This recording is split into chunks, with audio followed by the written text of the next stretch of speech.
আমার আগে আমার ফ্লোরিং যদি এইটুকু জায়গার মধ্যে দাঁড়িয়ে থাকে, হ্যাঁ, পায়ে হাওয়ায় চটি, স্লিপ খেয়ে পড়লে আর দেখতে হবে না। দেখলেন তো উল্টো রথের দিন কিভাবে পড়েছিলাম, সেই ব্যথা এখনো কমেনি। এটা মনে হয় চিরকালের হয়ে গেল। ইন্দ্র বলেছে চলো হাড়ের ডাক্তার দেখিয়ে আনি। এই কোমরের জায়গাটা না একটু ফুলে রয়েছে। সে যাই হোক, আজ হলো সানডে, ঘড়ির কাঁটা 1:11 ঘরে। শনিবার দিন কোনো কাজকর্ম করিনি, সেগুলো আজকে করতে হলো। এতক্ষণ যাবত রোদ ছিল না, যেই ঝপ করে রোদটা উঠেছে ফড়িংকে ডাক দিয়ে আনলাম, চল ফড়িং একটু ছাদে যাই, রোদে পিঠটা ঠেকাই, নাহলে শরীরের যে ব্যথা বিষ বেদনা রয়েছে সেগুলো কাটবে না। তার উপরে মনের যে কষ্টটা, শীতকালে আমার মন খুব কষ্টে থাকে কেন কি জানি, রাস্তাঘাটে সেভাবে বেরোতে পারি না না। আর আজকে সানডে হলে হবে কি, রান্নাবান্নার জুত নেই। ইন্দ্র মশলাপাতি খেতে পাচ্ছে না, ওর নাকি জিভে ঝাল লাগছে। পুপু পেঁয়াজ রসুনের গন্ধ নিতে পারছে না, ওর নাকি উগ্র লাগছে। আমি আবার মাছের গন্ধ নিতে পারছি না, আষ্টে লাগছে। তাহলে তিনজনের 3 রকম দাবি থাকলে ঘরে কি রান্না হয়? তাই আজকে মাংস বাদ, আগের দিন আমোদি মাছ এনেছিল, সেই আমোদি মাছটাকে কড়া করে ভাজবো। চাল ধুয়ে রেডি করে এসছি, এখন আধা ঘন্টা বসি, গ্যাসটা জ্বালিয়ে দেবো, সঙ্গে আলু সেদ্ধ, ডাল সেদ্ধ। দেখবেন কনকনে শীতে ধোয়া ওঠা ভাতের সঙ্গে একটু সেদ্ধপাতি খুব ভালো লাগে। মাছ মাংস একদিকে, আর এই সমস্ত সেদ্ধপাতি কিংবা কোনো বাটা বুটা দারুণ লাগে, দারুণ লাগে। আমার এই জায়গাটা একটুখানি অগোছালো রয়েছে। সুভাষদা আসছে না, যে আমার বাড়ির ময়লাপাতি নিয়ে যায়, সে কয়দিন যাবৎ আসছে না, অসুস্থ। আসলে ছাদের এই ময়লাও নিয়ে যাবে। আর প্রত্যেকদিন সকালের দিকে আসতেও পাচ্ছি না আমি, দেরি করে স্নান করলে ভালোই হয়, কিন্তু ওই ঠাকুর পুজো না সেরে আমি তো সংসারের কাজে হাত দিতে পারি না। এ বড় এই লোশনটা এখন চুলে লাগাবো, রোদে 5-10 মিনিট থাকলে চুলটা শুকিয়ে যাবে, তাহলে ঠান্ডা লাগার ভয় থাকে না। এর মধ্যে রয়েছে পরিমাণ মতন অ্যাপেল সিডার ভিনিগার আর মেথি ফোটানো জল, মিশিয়ে লাগিয়ে রেখেছি। মেথি ফোটানো জল চুলের জন্য খুব ভালো, আর অ্যাপেল সিডার ভিনিগার মিশিয়ে নিতে পারলে শীতকালে যে খুশকির সমস্যা হয় সেটা হবে না। এর আগে আমি অনেকবার বলেছি এই হোমমেড লোশনটার কথা। আপনাদের যাদের চুলের গোড়ায় গোড়ায় ব্যথা কিংবা খুব খুশকি হচ্ছে, এরকম মেথি ফোটানো জল আর অ্যাপেল সিডার ভিনিগার স্প্রে বোতলের মধ্যে ভরে রেখে দেবেন, রোদ থাকতে থাকতে মাথায় লাগিয়ে চুলটা শুকিয়ে বেঁধে নেবেন, ব্যাস হয়ে গেল। রোজ শ্যাম্পু না করলেও চলে। বাবা রোদটা বেশ কড়া হয়ে উঠলো গো। ফড়িংকে হাঁটতে নিয়ে যাওয়ার জন্য একটা লোক ঠিক করা হয়েছিল। ও বাবা, সেই লোকের নামে যা সমস্ত কথা শুনলাম, ও নাকি গরমকালে কুকুরদের এত হাঁটায়, 2-1টা কুকুর মারাও গেছে, তারপরে পিটিয়ে পুটিয়ে কুকুরকে শাসন করে। ওই সমস্ত শুনে আর দরকার নেই বাবা, আমার ঘরের ছেলে ঘরে থাকুক, সুস্থ থাকুক। যারা ছাদ বাগানে ওই গাঁদা ফুলের গাছ লাগিয়েছে, পুরো দেখার মতন। ওই দেখুন, দেখতে পাচ্ছেন কি? তাই আমি তো দেখতে পাচ্ছি না, ঠাউর করতে পারছি না, পরে দেখাবো। ওখানে এই সামনের বাড়িতে গাঁদা ফুল হয়েছে অরেঞ্জ কালারের। আমার এই অরেঞ্জ কালারের গাঁদা ফুলটাই বেশি ভালো লাগে। সুজাতা সেদিন বলছিল, বৌদি নিচ থেকে আপনার ছাদের ফুলগুলো দেখা যায়, দেখতে যে কি ভালো লাগে। আমি প্রত্যেকদিন একবার করে দেখবে। আর এই হলো আমোদি মাছ, ধুয়ে আঁশ ছাড়িয়ে হলুদ মাখিয়ে রেখেছি। বাজার থেকে বলে দিয়েছে লবণ দেবেন না, কিন্তু লবণ মাখানোই রয়েছে। এখন আমোদি মাছ লবণ দিয়ে টাটকা বানিয়ে রাখে। বাজার থেকে কেনার সঙ্গে সঙ্গেই ওরা বলে দেবে লবণ দেবেন না কিন্তু। সকাল সকাল আমার ভাসুর এসছিল, ওরা দুধ পুলি বানিয়েছে, তা কেমন হয়েছে না হয়েছে আমাদের টেস্ট করার জন্য একটু দুধ পুলি দিয়ে গেছে, ভালোই হলো। এই শীতের প্রথম পিঠে আমাদের ঘরে দুধ কুলি, এই সমস্ত পিঠে কেউ খেতে চায় না। ইন্দ্র পাটিসাপটা ভালোবাসে, আর পুপু পায়েস। আর আজকে সকালবেলা এই কেকটা এনেছি, বড্ড মনটা কেক করছিল। আবার বাড়িতে বানালে কেউ অতটা খেতে চায় না। আমাদের ঘরে সবাই সব খাবে, তবে একটু একটু, বেশি হয়ে গেলে সেটা আমি খেয়ে শেষ করব, ওই জন্যই তো কুমড়োর মতো চেহারা হয়ে যাচ্ছে। অ্যামাজন ফ্রেশ থেকে 10টা 10:30টার সময় এই মালপত্রগুলো দিয়ে গেছে। মাখানা খুব ভালো খায়, চায়ের সঙ্গে একটুখানি বাটার দিয়ে মাখানা ভাজা হলে ওর ভালো লাগে। তেলের প্যাকেট, অ্যামাজন ফ্রেশে তেলের প্যাকেটের দাম হচ্ছে 51 টাকা না 53 টাকা, কিন্তু আমাদের মুদিখানার দোকানে দাম নিচ্ছে 165 টাকা। তাহলে ভাবুন দামের কত হেরফের, মোটামুটি 10 টাকা 8 টাকা হেরফের রয়েছে। তাও ইন্দ্র বলে আমাদের সামনের মুদিখানা থেকেই আনবো, সব যদি অনলাইন থেকে কেনো তাহলে বাড়ির সামনের দোকানগুলো কিভাবে চলবে? এগুলো উঠে গেলে তো আবার হঠাৎ করে 5 টাকা 2 টাকার জিনিস আনতে যেতে পারবে না, সেটাও ঠিক। আর এই হলো 4 মগজ ওয়াটারমেলন বীজ,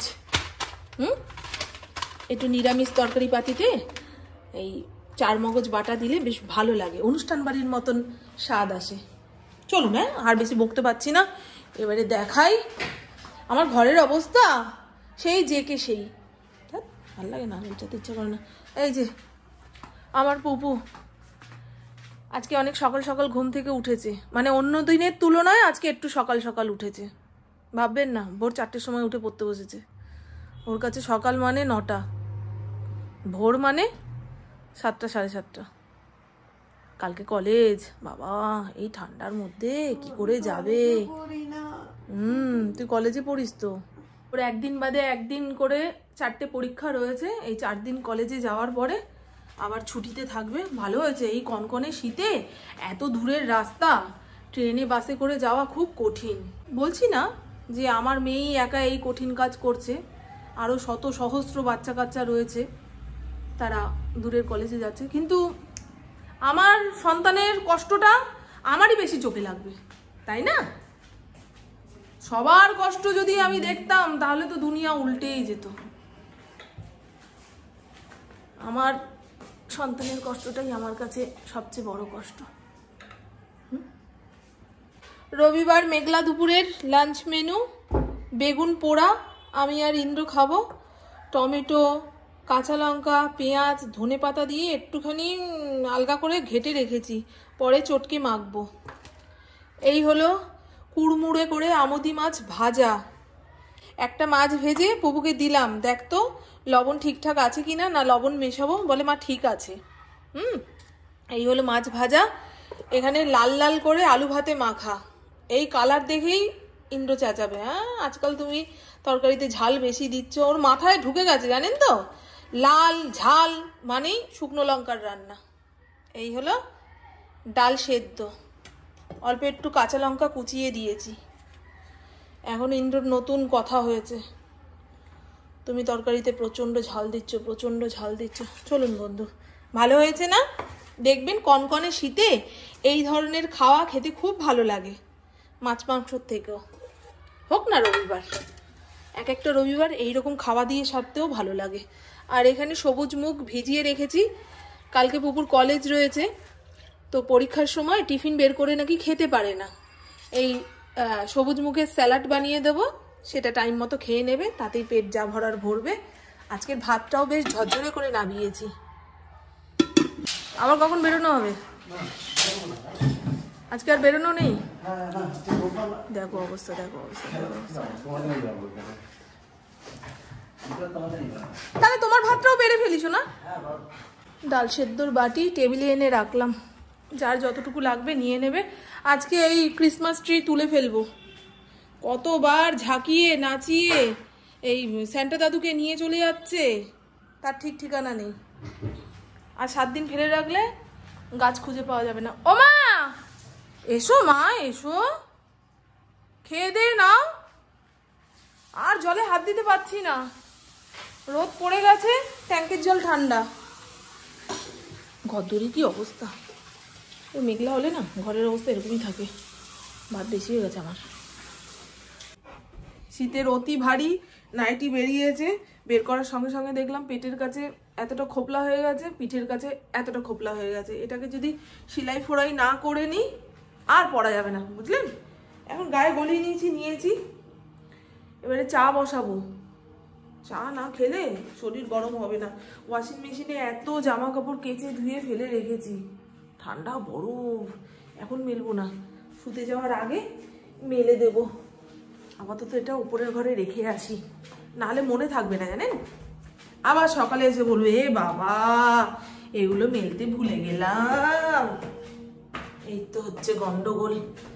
আমার আরো একটা হাউস কোট কোথায় রেখেছি, মানে ওপর নিচ করে কোথাও রয়েছে, শীতের টাইমে খুঁজে না পেলে ওগুলো আর কবে পরবো।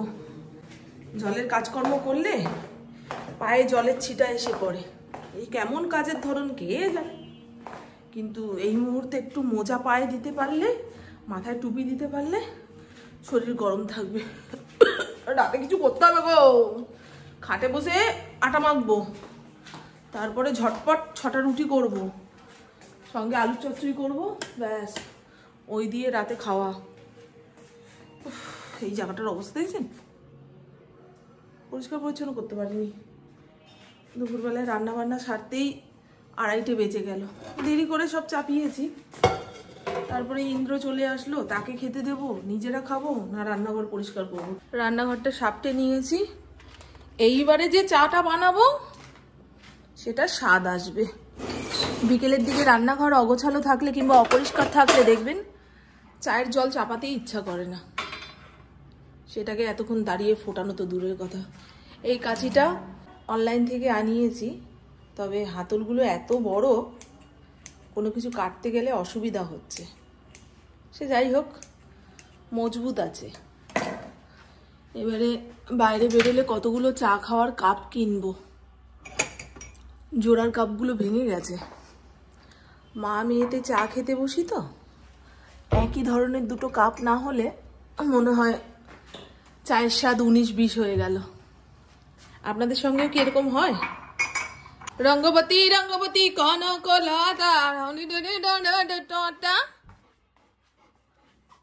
এনে দাঁড়া, একদম সমান ভাগে ভাগ করবো সম্পত্তি। যেমন তেমন করে ঢেলে নিয়ে চলে এসেছি। বিস্কুটের কৌটা কই? বিস্কুট খুঁজতে গিয়ে শীতকালে চা হয়ে যায় ঠান্ডা। কোথায় গেল বলেন দেখি? কালকে পুপু কলেজে যাবে, ছাতুর প্যাকেট থেকে ছাতু ঢেলে রাখলাম, সবুজ মুখ মাইক্রো ওভেনে ভরলাম যাতে একটু অঙ্কুর বেরিয়ে যায়। টিফিন বানিয়ে দিতে হবে না, পরীক্ষার দিনে টিফিন খাওয়ার সময় থাকে না। এসে মা কই কি এনেছো হাতে করে? ফুল। ও বাবা,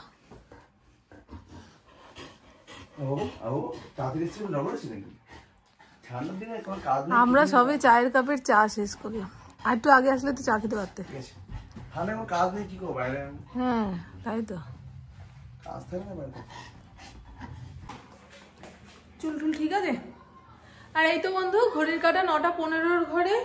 ইন্দ্র তো দেখলেন 7:30টার সময় বাড়িতে চলে এসেছে।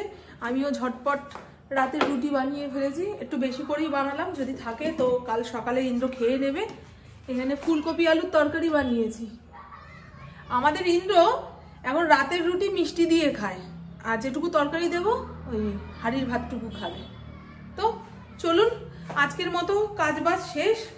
ওই ভেজা জামা কাপড়গুলো আছে সেগুলো মেলবো, তবে এখন না, যখন ওপরের ঘরে ঘুমাতে যাবো তখন। কালকে পুকুর পরীক্ষা, আজকে কত রাত পর্যন্ত পড়ে না পড়ে বলতেও তো পারবো না। তাড়াতাড়ি চ বাবা, কাল সকালবেলা আবার উঠতে হবে। পরীক্ষার আগের দিন পড়তে দিতে হবে। সে কালও উঠতে পারুক না পারুক সেটা ও বুঝবে। তো চলুন বন্ধু, আমার বকবক আজকের মতন এইটুকুই। আপনারা সবাই খুব খুব খুব ভালো থাকবেন, নিজের শরীরে খেয়াল রাখবেন, সুস্থ থাকবেন, আর অল টাইম স্মাইল করতে হবে। টাটা, খুব ভালো থাকবেন। সন্ধ্যের সময় যখন কম্বল থেকে বেরোচ্ছি তখন খুব শীত করছিল, এখন আবার অতটা ঠান্ডা লাগছে না। সারাদিনে না ওই এক এক টাইমে এক এক রকম ঠান্ডা, বুঝলেন? আমি তো ভাবছিলাম বাবা যা কাঁপুনি উঠে গেছে, রাতের রান্না বান্না করবো কি করে, কিন্তু না, এখন ট্যাঙ্কের জল দিয়ে কাজকর্ম করলাম, অতটা ঠান্ডাও লাগলো না, কাঁপুনি ঝাঁকুনি কিছুই আসলো না। আবার কালকে সকালবেলা ঠান্ডাটা পড়বে। মেঘলা থাকলে অতটা ঠান্ডার বোধ পাওয়া যায় না, গনগনে রোদ উঠলেই বোঝা যায়। যে বিকেলের পরে কতটা ঠান্ডা পড়বে না পড়বে। তো চলুন, হ্যাঁ, আগে আমি এই রবিবার দিন কিংবা অন্যান্য দিন ফ্রি টাইমে সানডে সাসপেন্স শুনতে শুনতে কিংবা ভূতের গল্প শুনতে শুনতে, তারানাথ তান্ত্রিক শুনতে শুনতে রান্না বান্না করতাম। এখন সেগুলো ত্যাগ করেছি। ইন্দ্র বলছে ওগুলো শুনে রান্না করছি বলে ঝাল মশলা তেল রান্নায় বেশি পড়ে যাচ্ছে, রান্নার হাত খারাপ হয়ে যাচ্ছে। বাবাজির সৎসঙ্গ এই এতক্ষণ যাবৎ শুনলাম, এবারে একটু পুকুর পাশে গিয়ে বসি। এর মধ্যে বাদাম ভিজিয়ে রেখেছি জানো গো, দিতেই ভুলে গেলাম। টেবিলটাও পরিষ্কার করেছি। আমার এই টেবিলটা ক্ষণিক ক্ষণিক কেমন ময়লা হয়ে যায় গো, লোকে দেখলে ভাববে যে পরিষ্কার করি না, কিন্তু না গো, যেখান থেকে যা কিছু আনবে খাবে নেবে সব টেবিলের ওপরে, নিচে রাখতে ভয় লাগে। তো ঘর যত ঝাড় দিই, যতই পোছাপুছি করি না কেন, ফড়িংয়ের লোম এদিক ওদিকে একটু করে থাকবেই। শীতকাল তো আরো বেশি লোম আছে। তো চলুন বন্ধু, টাটা। গল্প করতে থাকলে গল্প করতেই থাকবো। আর এই যে কাল থেকে আমলা জুস খাবো। বলবেন শীতকালে এখন বাজারে সস্তা কাঁচা আমলকি বিক্রি হচ্ছে, সেই জায়গায় তুমি আমলা জুস নিয়ে আসলে। দেখি কি আমলা জুস নাকি চুলেও মাখা যায়, দেখাবো। দেখিয়েছি আপনাদের আলু ফুলকপির তরকারি, আর ধনে পাতা দিতে ইচ্ছা করলো না। রাতের দিকে না তরকারি পাতিতে ধনে পাতা দিলে কেমন একটা চোরা ঢেকুর ওঠে। আর এই যে আমার পুতারা, বড্ড শীত লেগেছে গো, বড্ড শীত। সারাদিন খাটে উঠে লাফাচ্ছে সারাটা দিন। টাটা টাটা, খুব ভালো থাকবে বাবা, টাটা করে দাও। কোথায় গো তুমি? আমার পুকুর সাজিয়ে নেই, কালকে পুকুর পরীক্ষা, বেশি ঠান্ডা যেন না পড়ে কাল সকালে। চোখ মুখ একদম কালসিটে বটে গেছে, কি পড়া পড়ছে গো। দেখে লাগছে মাটি মাটি লাগছে। ও লাগবেই, শীতকালে ওরকমই হয়। সরস্বতী পুজোর পরে দেখবি স্কিন কেমন চকচক করবে। এখন আমাদের যত গ্ল্যামার সব কাকের গায়ে চলে গেছে, দেখবেন কাক এখন তেল চুয়াচ্ছে তো, বাবা শুকনো শুকনো হয়ে গেছে মুখটা। আজকে শ্যাম্পু করেছে না, রুক্ষ সূক্ষ্ম দেখতে। টাটা টাটা টাটা, এই কতক্ষণ ধরে বকেই যাচ্ছি। টাটা বলে দিয়েছে বাবা, মোটে ক্যামেরার সামনে আসতে চাইছে না, চোখ মুখ শুকিয়ে গেছে না। আর শীতকালে না কেমন লাগে যেন, একটু কম্বল থেকে বেরিয়ে চুল টুল আছড়ে মুখে ক্রিম মাখবো, সেই এনার্জি পাচ্ছিলাম না। এখন আবার ঠিক আছে, এই যে রাতের কাজকর্ম শেষ, অফিস বন্ধ, ব্যাস